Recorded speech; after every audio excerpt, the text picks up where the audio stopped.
Dahulu kala di sebuah kerajaan yang jauh, hiduplah seorang putri bernama Putri Salju. Ia begitu cantik.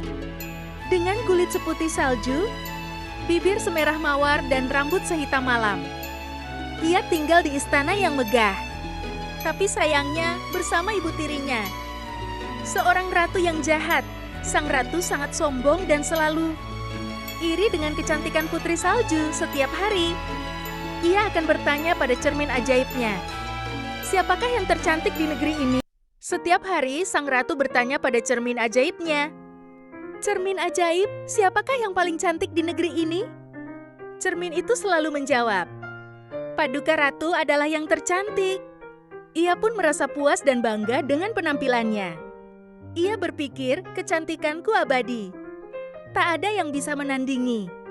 Setiap pujian dari cermin memperkuat keyakinannya sampai suatu hari. Cermin itu berkata jujur, Putri Salju adalah yang paling cantik. Mendengar itu, Ratu menjadi sangat marah dan iri.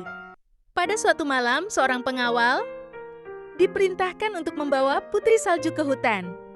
Ia diperintahkan untuk membunuhnya.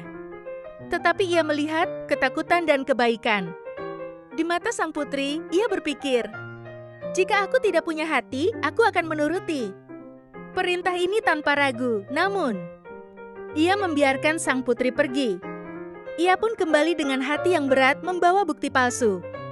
Saat sang ratu memuji kesetiaannya, ia bertanya-tanya, apa yang akan terjadi pada sang putri? Dengan senyum di wajahnya, sang ratu memegang cermin ajaibnya. Ia bertanya siapa yang tercantik. Saat cermin menjawab Putri Salju masih hidup, ia murka dan berpikir, "Oh, dasar pengkhianat. Pengawal ini tidak punya nyali dan juga bodoh." Sang pengawal menghela napas lega. Ketika ia diusir dari istana, ia mengumpulkan barang-barangnya dan pergi. Merasa telah melakukan hal yang benar. Saat ia melewati desa, ia mendengar bisikan dengan terkejut. Ada sebuah rumah kecil di hutan tempat Putri Salju tinggal dengan aman.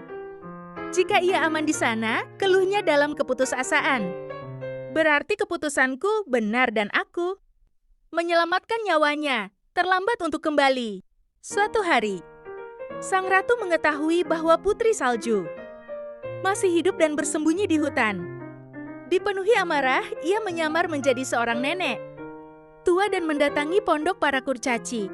Ia menawarkan apel merah yang berkilau kepada sang putri tanpa curiga. Putri Salju menerima apel itu.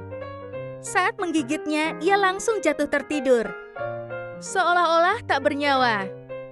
Para kurcaci yang menemukannya merasa sangat sedih dan meletakkannya di dalam sebuah peti kaca yang indah.